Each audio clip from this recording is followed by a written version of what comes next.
Shalom.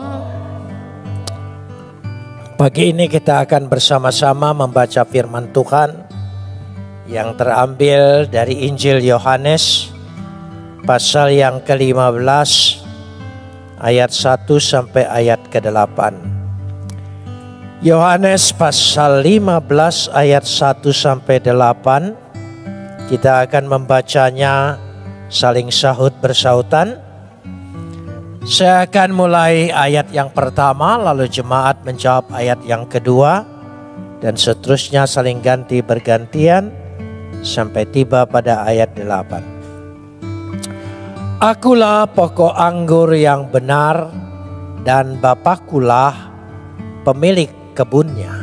Ayat 2. Setiap ranting padaku yang tidak berbuah, dipotongnya, dan setiap ranting yang berbuah, dibersihkannya supaya ia lebih banyak berbuah. Kamu memang sudah bersih karena firman yang telah kukatakan kepadamu. Tinggallah di dalam aku dan aku di dalam kamu. Sama seperti ranting tidak dapat berbuah dari dirinya sendiri kalau ia tidak tinggal pada pokok anggur, demikian juga kamu tidak berbuah jikalau kamu tidak tinggal di dalam aku. Akulah pokok anggur dan kamulah carang-carangnya. Siapa yang tinggal di dalam aku dan aku di dalam dia, ia berbuah banyak. Sebab di luar aku, kamu tidak dapat berbuat apa-apa. Barang siapa tidak tinggal di dalam aku, dia buang keluar seperti ranting dan menjadi kering. Kemudian dikumpulkan orang dan dicampakkan ke dalam api, lalu dibakar. Jikalau kamu tinggal di dalam aku dan firmanku tinggal di dalam kamu, mintalah apa saja yang kamu kehendaki, maka akan diberikan kepadamu. Dalam hal inilah Bapakku dipermuliakan, yaitu jika kamu berbuah banyak, dan dengan demikian kamu adalah murid-muridku. Kapot lecha Adonai Elohenu kapot lecha. Segala kemuliaan ya Adonai Tuhanku, kemuliaan bagimu. Saudara yang dikasihi Tuhan, Yesus memberikan contoh tentang pohon anggur. Supaya pohon itu berbuah banyak, segala upaya dilakukan oleh pemilik anggur, pemilik kebun anggur. Sebab saya tukar kata tukang. Kata tukang itu lebih menunjukkan sebuah bisa keahlian tapi bisa hanya pesuruh. Tetapi dia adalah pemilik kebun anggur itu.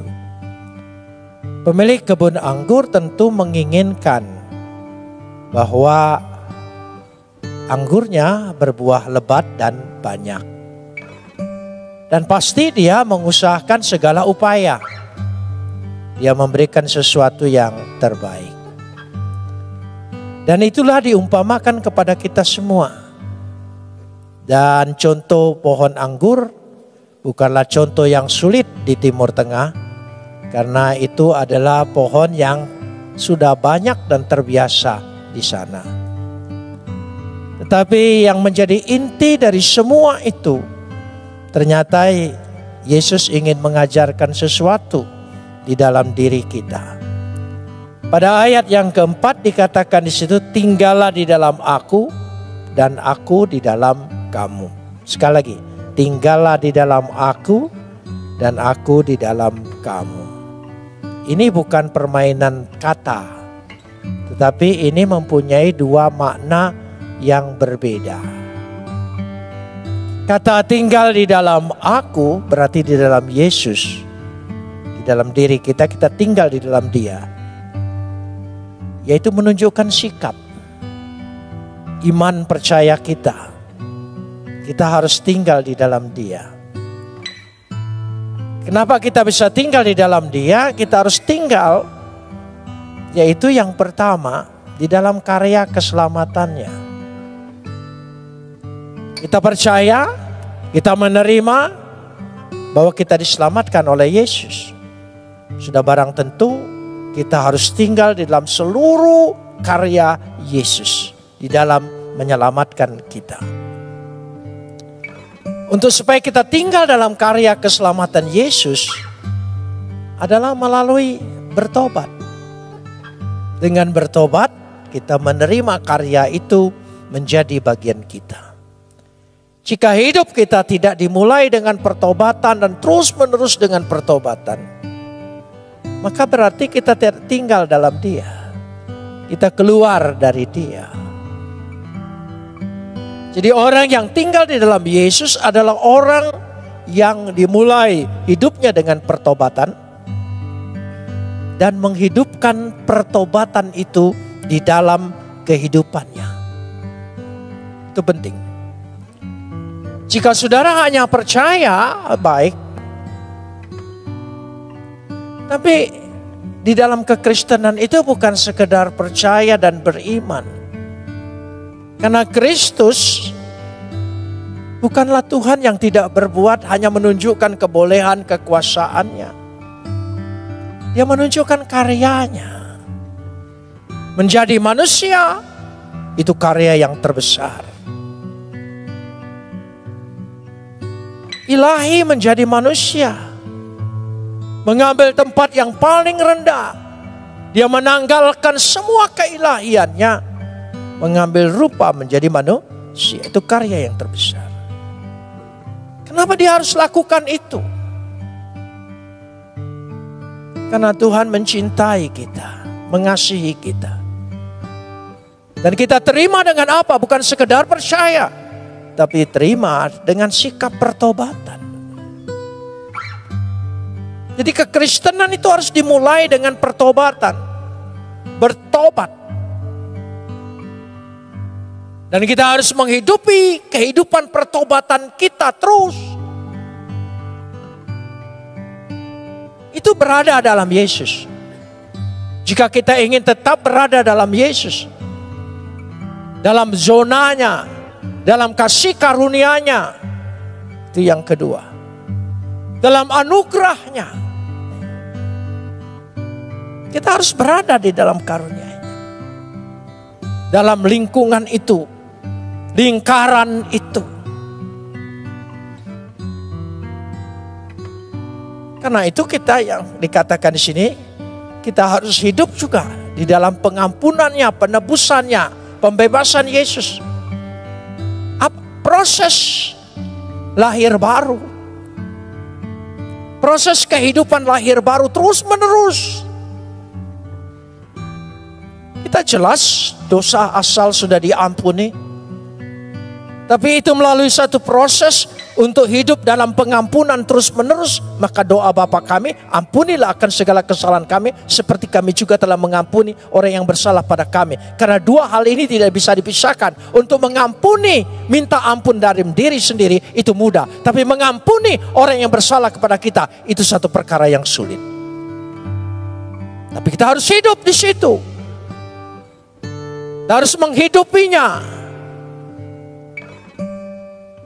Jadi kita harus menyadari bahwa kita hidup tetap di dalam Yesus. Bukan tetap menjadi orang Kristen saja. Tidak pindah agama, bukan itu. Dari awal hidup dalam pertobatan, hidup dalam kasih karunia, hidup di dalam proses kelahiran baru. Lahir ya, itu pertama. Tapi tentu saja mengalami sebuah proses. Mengandung, makin hari makin nyata. Isi kandungannya makin besar, makin berwujud. Lahir baru seperti itu. Terus berproses dalam diri kita. Makin nampak citra Yesus di dalam diri kita. Lalu selanjutnya, sebetulnya ini poin yang keempat. Hidup sebagai anak-anak Tuhan. Hidup sebagai anak-anak Tuhan adalah hidup di dalam Yesus. Karena Yesus yang mengangkat kita menjadi anak. Kita harus hidup di situ sebagai anak. bukan sebagai orang upahan, bukan orang yang di luar, sebagai anak. Bagaimana anak hidup dalam rumah tangganya, mengalami satu proses. Dia tidak mau keluar dari keluarga itu. Dia harus hidup, dia harus mengakui, dia harus merasakan, menikmati sebagai anak.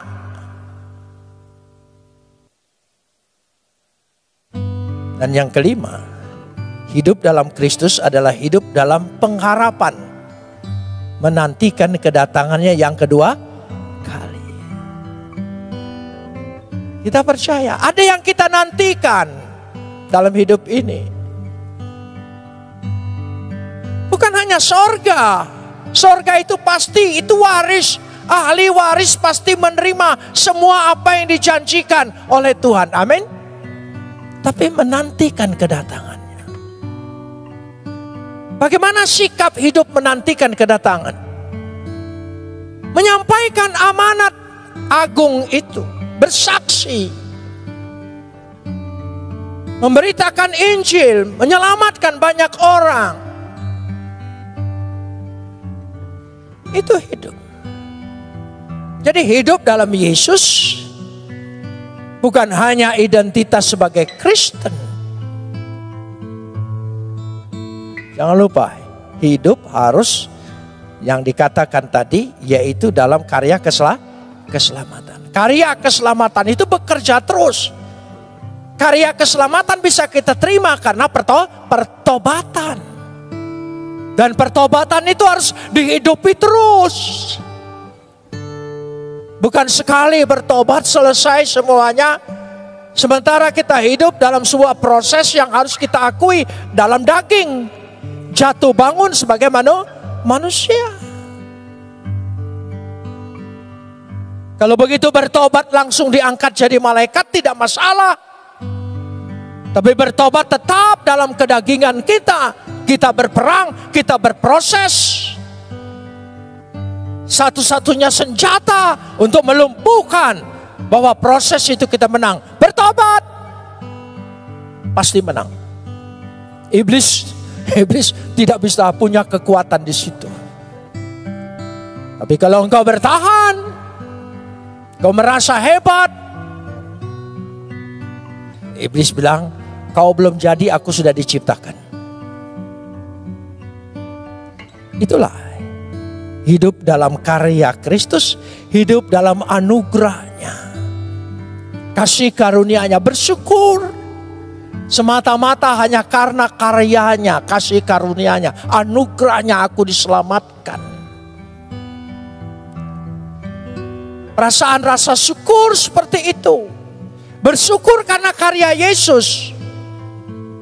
Saya tidak suka ada orang, kita bersyukur kamu masih utuh. Lihat orang yang lumpuh. Itu jahat, itu hina. Untuk bersyukur kepada Tuhan, mencari contoh orang yang direndahkan seperti itu hina. Gak bisa. Kita bersyukur kita diselamatkan, orang lain celaka. Gak bisa kecelakaan orang dijadikan landasan, alasan engkau untuk bersyukur. Bukan. Kita bersyukur karena kasih karunia. Karena Tuhan sudah pilih kita, menetapkan kita, sehingga kita bisa menerima kasih karunia Tuhan. Anugerah Tuhan yang menyelamatkan aku. Itu alasan bersyukur. Bersyukur engkau tidak di PHK. Coba lihat orang yang di PHK. Jangan selalu lihat ke atas, tapi lihat ke bawah. Itu istilah salah. Jadi kalau lihat ke bawah, saudara menghina yang di bawah. Lalu saudara bersyukur atas itu. Itu alasan yang paling keji, paling hina menurut saya. Kita bersyukur karena anugerah dari atas. Memilih kita tanpa membandingkan dengan orang lain. Hidup orang punya pergumulan sendiri punya perjalanan sendiri punya proses sendiri. Gak bisa dibanding-banding.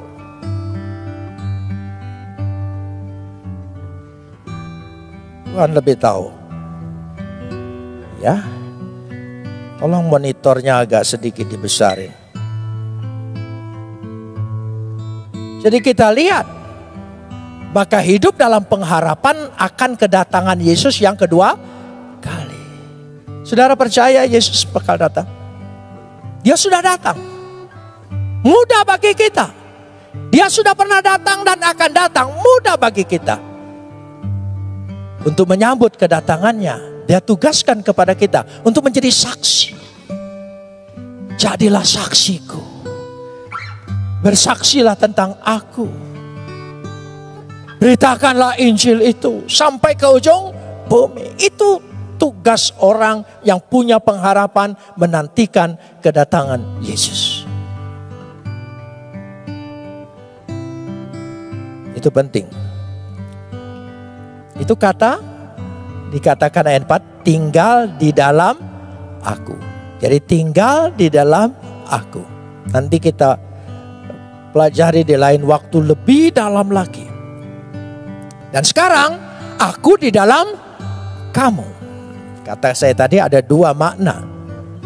Ya, tinggal di dalam aku sudah saya jelaskan, dan aku di dalam kamu. Nanti saya akan jelaskan. Bagaimana Yesus bisa ada di dalam kita? Ketika anak perempuan saya bertanya, lagi kecil. Saya kecil. Yesus besar. Kalau dia tinggal dalam aku, tidak muat katanya. Kadang-kadang pertanyaan anak itu gampang-gampang susah, susah-susah gampang. Jadi saya jelaskan, tentu saja tidak dalam wujud jasmani Yesus, tetapi di dalam roh. Ini saya ingin dalami. Yesus di dalam kita, yaitu roh Tuhan yang tinggal di dalam kita.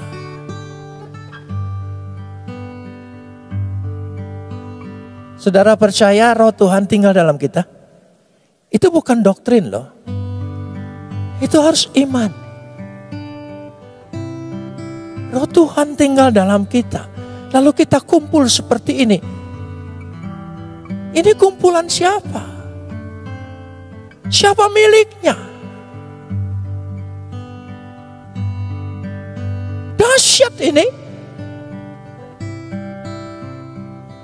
Roh Tuhan tinggal di dalam kita. Siapa kita?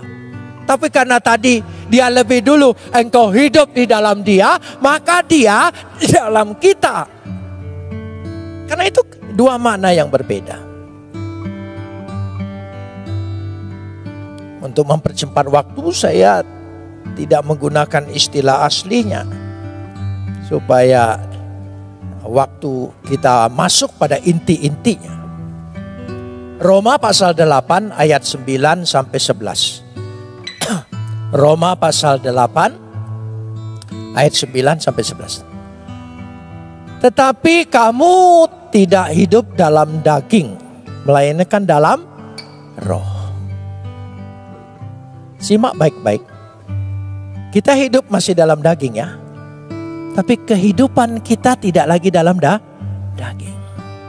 Dalam roh. Jika memang roh Tuhan diam di dalam kamu, ya, ini menunjukkan. Tetapi jika orang tidak memiliki roh Kristus, ayat 10, ia bukan milik Kristus. Jadi ini penting. Ini penting.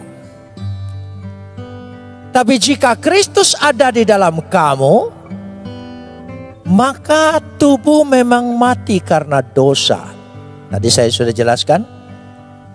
Tapi roh adalah kehidupan oleh karena kebenaran. Nanti kita lihat prosesnya. Jadi ada roh Tuhan, ada kebenaran Tuhan hidup di dalam diri kita. Karena itu kalau kita tidak sesuai dengan kebenaran Tuhan, gelisah hidupmu, terganggu, baik itu Kalau nyaman, bahaya saudara. Siapa yang tinggal di situ? Yang bikin engkau nyaman ketika engkau tidak menjalankan kebenaran Tuhan. Nyaman dalam dosa, bahaya itu. Tapi kalau engkau tidak pernah nyaman dalam dosa, engkau terganggu, bagus, bersyukur. Roh Tuhan tetap tinggal dalam dirimu. Katakan amin. Amin. Engkau tidak mengampuni orang, engkau membuang muka, lalu sedikit terganggu, kadang-kadang terganggu hubungan, sampai semalaman kau mikirkan tidak bisa tidur. Itu bagus, karena roh kebenaran itu terus bersuara untuk memimpin engkau kepada seluruh kebenaran. Pernah tidak tidur karena sedikit bertengkar? Ayo. Tidak apa-apa, itu bagus. Kita berusaha sekali. Tapi usaha untuk berdamai, kalau usaha untuk tambah musuh, tambah menjelekkan dia, itu roh siapa yang tinggal dalam dirimu? Roh siapa? Ini penting, siapa yang menjadi tuan dalam diri kita ini? Lanjutkan ayatnya. Dan jika roh dia yang telah membangkitkan Yesus, roh Tuhan yang membangkitkan Yesus dari antara orang mati, diam di dalam kamu, diam di dalam kamu, maka ia yang telah membangkitkan Kristus Yesus dari antara orang mati akan menghidupkan juga tubuhmu yang panah oleh roh yang ada diam di dalam dirimu. Amin. Kalau roh iblis ada dalam diri kita, berarti roh itu akan membawa kita kepada penghukuman iblis di neraka. Tapi kalau roh Tuhan ada dalam diri kita, meskipun kita mati, kita akan dibangkitkan. Karena roh itu yang sudah menjadi buah sulung. Bukti yang pertama, dia sudah membangkitkan Yesus, dia akan membangkitkan saya dan saudara. Ini bukan doktrin agama. Soal akhir nanti, soal kebangkitan. Ini soal iman yang nyata. Roh Tuhan ada dalam diri kita, dia akan membangkitkan kita. Tubuh yang daging ini memang fana, akan diganti tubuh yang baru. Tapi roh Tuhan itu kekal. Roh Tuhan itu kekal, tidak mungkin takluk kepada kematian.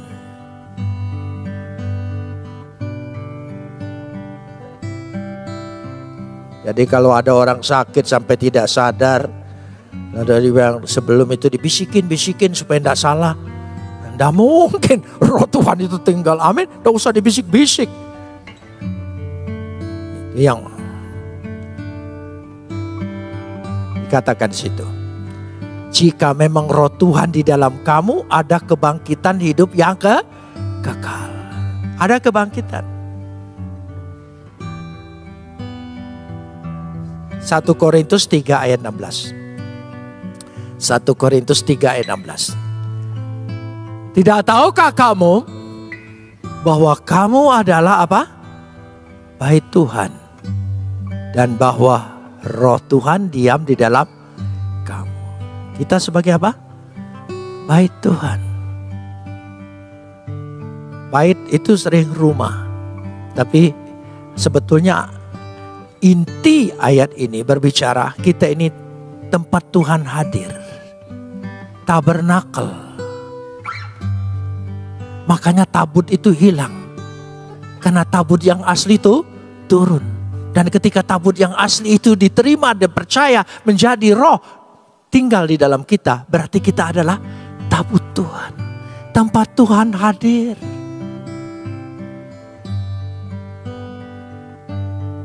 Amin. Luar biasa. Tuhan hadir dalam hidup kita. Kita tidak ditinggalkan.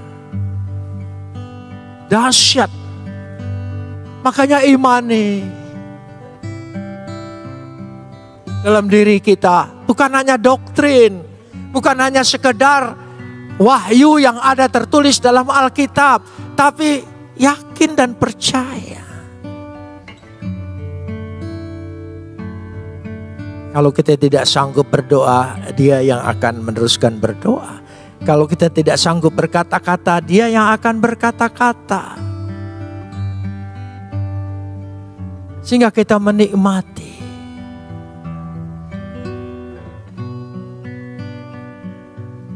Saudara, kalau ada tabut Tuhan di sini, saya kira saudara disuruh merangkak pun mau.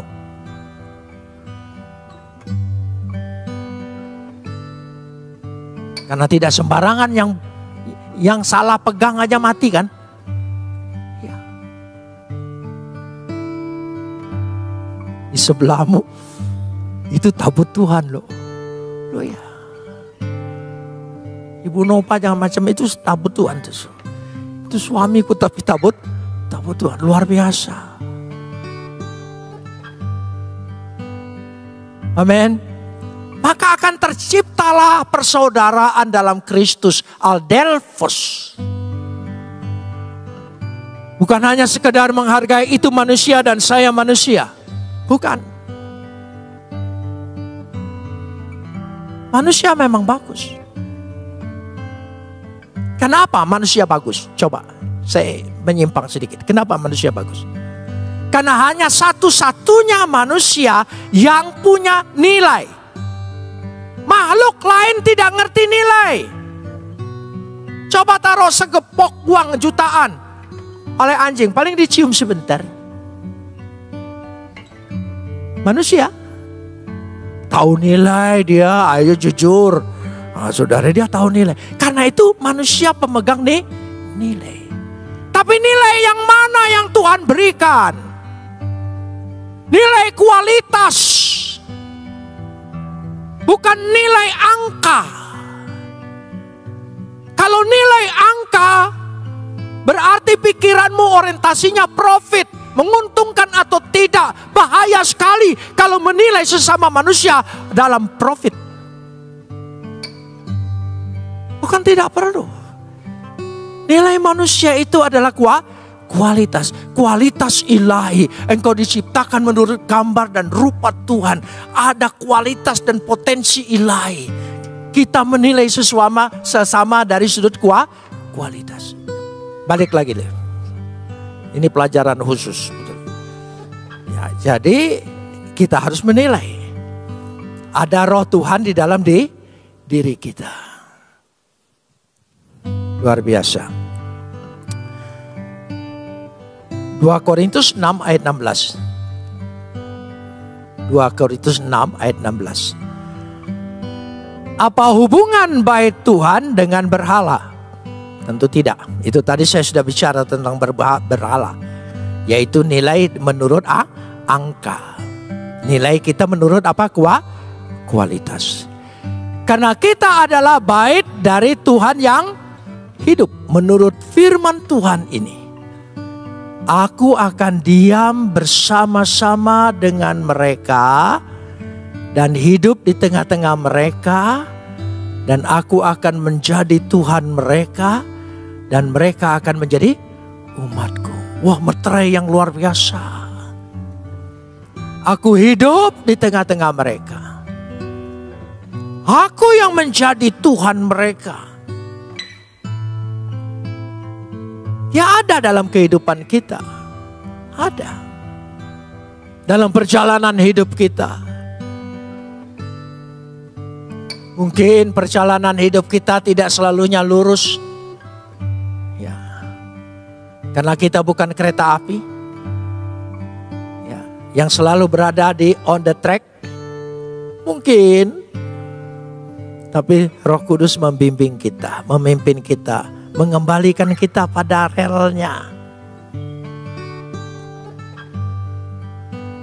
Dikatakan di situ, ya. Coba ayat tadi. Aku tinggal bersama mereka, aku hidup di tengah mereka, aku menjadi Tuhan mereka dan mereka menjadi umatku. Berarti kita ini semua adalah gereja Tuhan. Kita ini gereja Tuhan. Yang menciptakan gereja itu karya Roh Kudus. Yang mengilhamkan para penulis rasul-rasul untuk menulis, mencatat, mengingatkan kembali. Kadang-kadang cara yang sederhana, tapi maaf memang hanya untuk saya pribadi. Saya kalau naruh kunci lupa. Tuhan, ini setan main-main dengan saya. Jadi tolong Roh Kudus ingatkan saya. Mujarab loh. Langsung ingat. Langsung ingat. Kan kita namanya hidup, pikiran kita selalu loh. Ya, lupa itu bagian tanda-tanda engkau cepat masuk surga, itu ada tanda-tandanya saudara. Kalau masih muda sudah pelupa, mau cepat sekali dia sebenarnya. Ya sudah, itu lupa itu tanda-tandanya.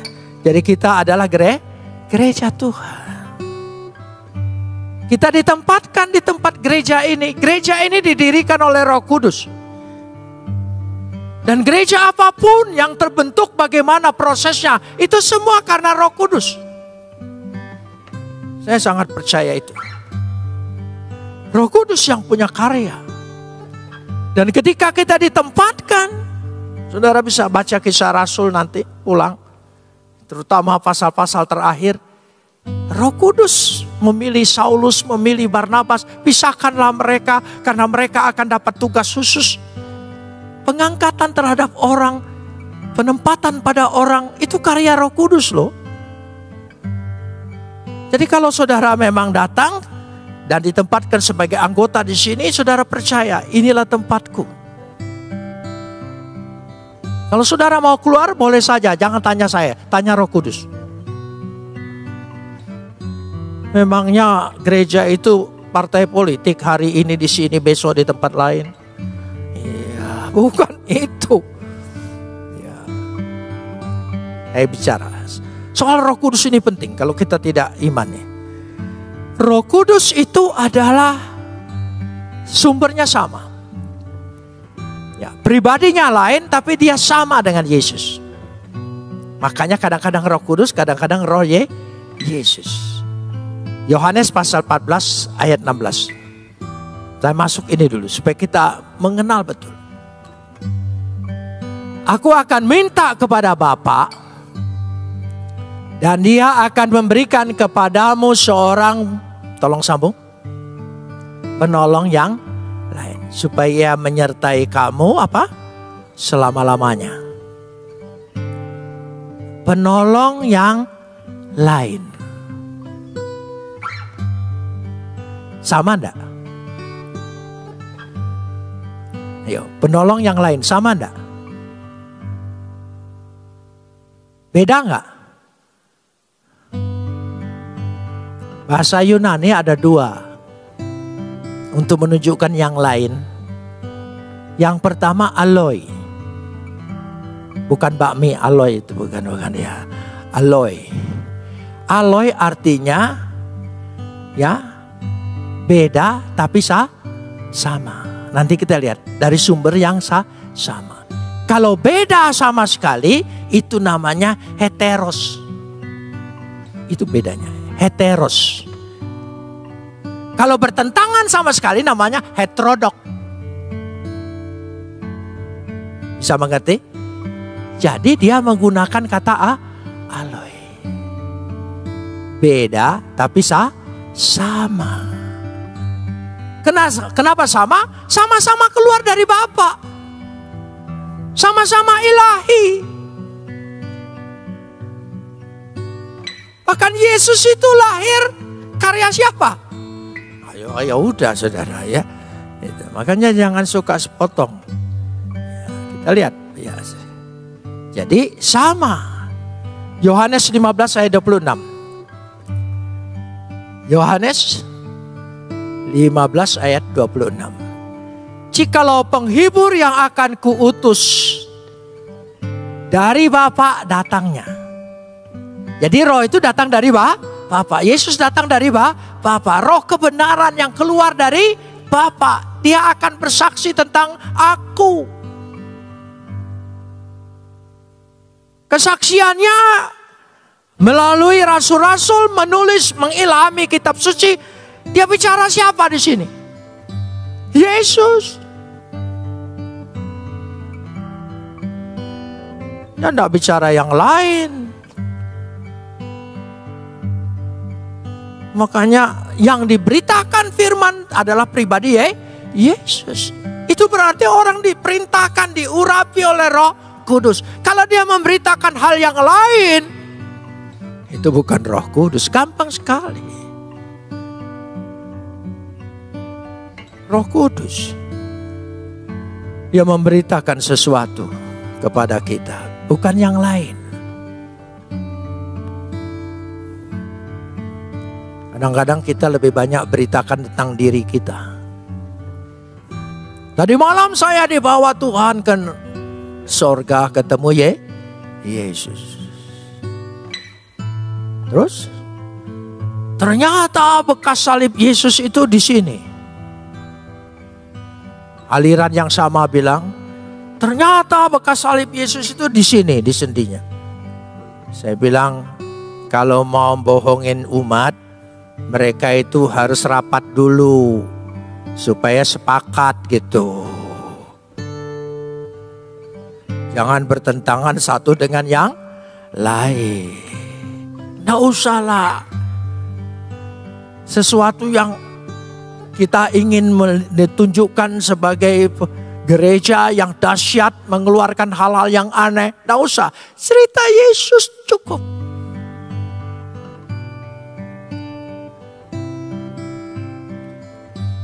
Karena Yohanes 16 ayat 13, Yohanes 16 ayat 13.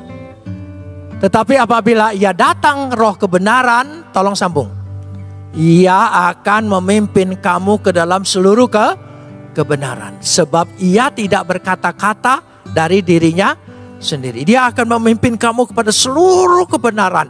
Karena itu, ya, dalam proses kita sudah menerima kebenaran Yesus itu sendiri.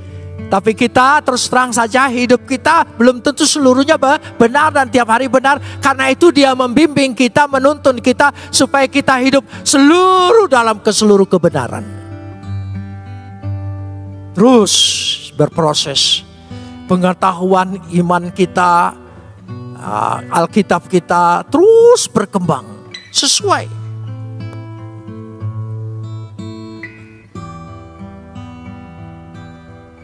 Yohanes 16 ayat 14. Yohanes 16 ayat 14. Ia akan apa? Sekali lagi, Roh Kudus itu akan apa? Memuliakan Yesus. Sebab ia akan memberitakan kepadamu apa yang diterimanya daripadaku. Dia memuliakan Yesus. Siapa saja yang tidak memuliakan Yesus berarti bukan Roh Kudus. Coba bandingkan 1 Yohanes pasal 4 ayat 2 dan 3. 1 Yohanes pasal 4 ayat 2. Demikianlah kita mengenal roh Tuhan. Setiap roh yang mengaku bahwa Yesus Kristus telah datang sebagai manusia, tolong sambung. Telah datang sebagai manusia apa? Berasal dari Tuhan. Jadi dia datang sebagai manusia, tapi dia datang dari pribadi ilahi. Jadi kalau tidak mengakui dia ilahi dari awal, lanjutkan ayatnya.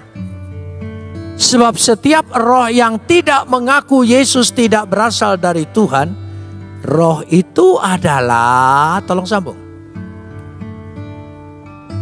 Dan tentang dia telah kamu dengar. Setiap zaman kita pasti mendengar roh antikristus itu ingin menyimpangkan kepercayaan kita kepada Yesus. Setiap zaman. Jelas itu. Jadi tidak usah ditanya. Karenanya ya dia memuliakan. Sekarang Yesus di dalam kita. Yesus dalam kita. Berarti kita memiliki kasih Kristus. Itu tanda. Ya. Kita di dalam Kristus. Berarti kita sudah menerima anugerah, kasih karunia, kasih Kristus dalam diri kita. Kristus ada dalam diri kita, berarti kita memiliki kasih Yesus. Kasih Yesus. Dahsyat. Karena itu kita sanggup mengampuni. Walaupun bertarung, berproses, berperang. Bukan minum obat sakit kepala langsung hilang, tidak. Pusing dulu lama. Ampunin tidak, ampunin tidak, ampunin tidak, ampunin tidak. Tapi saat waktunya, walaupun agak sedikit kepaksa, ya. Siapa yang maksa? Roh Kudus. Roh Kudus. Sebenarnya aku masih dendam dengan itu, tapi ya itu wajar. Kalau mengampuni orang yang tidak pernah berbuat salah dengan kita, itu mudah sekali. Makanya orang Barat suka bingung kalau ke Jepang. Karena orang Barat tidak gampang minta maaf. Tapi orang Jepang apa saja maaf, maaf, maaf. Sampai orang Baratnya bilang, kamu salah apa dan saya?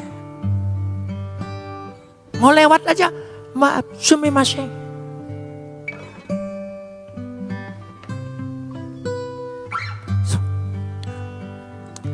Tapi kita mengampunin luar biasa. Saudara pernah mengampunin orang yang bersalah padamu? Jujur, pernah? Pernah? Wah, itu pengalaman dahsyat. Pengalaman rohani yang hebat. Tidak usah pengalaman ke surga. Itu lebih dahsyat, saudara. Saya kalau Tuhan bawa saya ke surga, saya akan pegang itu kaki malaikat. Tidak mau saya disuruh balik lagi. Saya tahu sini susah, sana enak, ini bolak-balik. Emangnya angkot, saudara. Nah, pengalaman yang hebat jika engkau bisa mengampuni orang. Mengampunin mantumu, mengampunin mertuamu, mengampunin iparmu yang ngejek-ngejek kamu terus. Paling sakit kan kalau diomongin, dimusuhin oleh orang yang dekat kan. Kalau jauh enggak apa-apa. Saya senang sekali kalau ada orang Papua tidak suka saya. Ketemu juga enggak apa-apa. Tapi satu gereja, satu keluarga, satu rumpun.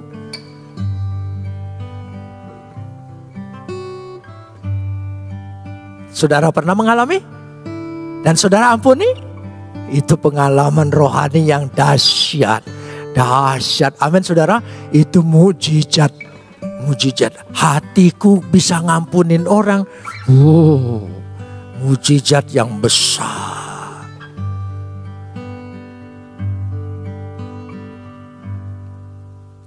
Sebab Tuhan itu adalah kasih. Dan yang terbesar adalah kasih. Jadi kalau kita, ya, Yesus ada dalam diri kita, berarti adakah kasih Yesus? Ada kasih Yesus. Yesus ada dalam diri kita, berarti kita punya pengharapan. Punya pengharapan. Dan memberikan pengharapan karena Roh Kudus. Coba baca Roma 5 ayat 5 dulu. Roma pasal 5 ayat yang kelima. Dan pengharapan tidak mengecewakan karena kasih Tuhan yang telah dicurahkan dalam hati kita oleh siapa? Roh Kudus yang telah dikaruniakan kepada kita. Roh Kudus itu memberikan pengharapan. Amin. Ada pengharapan dalam diri kita. Setiap ada masalah, ada persoalan, ada pergumulan, selalu saudara ada harapan meskipun kecil sekalipun muncul. Itu Roh Kudus berkarya. Ada harapan hari esok. Ada jalan keluar. Ada pemulihan. Ada berkat Tuhan yang tersedia. Katakan amin. Ya, Roh Kudus. Karena itu dahsyat sekali. Kalau Roh Kudus tinggal dalam diri kita, ayat yang kelima. Itu tadi baru bahas ayat 4 ya. Masih berapa ayat lagi? Siap-siap. Itu baru ayat 5. Siapa yang tinggal dalam aku dan aku di dalam dia, tolong sambung. ia berbuah banyak. Ayat yang kelima. Siapa yang tinggal dalam aku dan aku di dalam dia, ia berbuah banyak. Berbuah banyak. Tinggal dalam Yesus memiliki kuasa. Di dalam doanya ada harapan. Ayat yang ketujuh. Jika kamu tinggal dalam aku dan firmanku tinggal dalam kamu, mintalah apa saja yang kamu kehendaki, maka aku akan diberikan kepadamu. Akan diberikan kepadamu. Ya, kalau ada kata sedikit berbeda, saya baca terjemahan baru. Ya, terjemahan baru. Jadi di situ, jadi kita punya kuasa doa. Dan yang ayat 8 terakhir, ya, yaitu pengusaha kebun anggur ini dimuliakan dengan kita berbuah banyak. Dia senang sekali, disenangkan hatinya, digembirakan karena dia berbuah, terus berbuah. Saudara punya tanaman di rumah buah-buahan?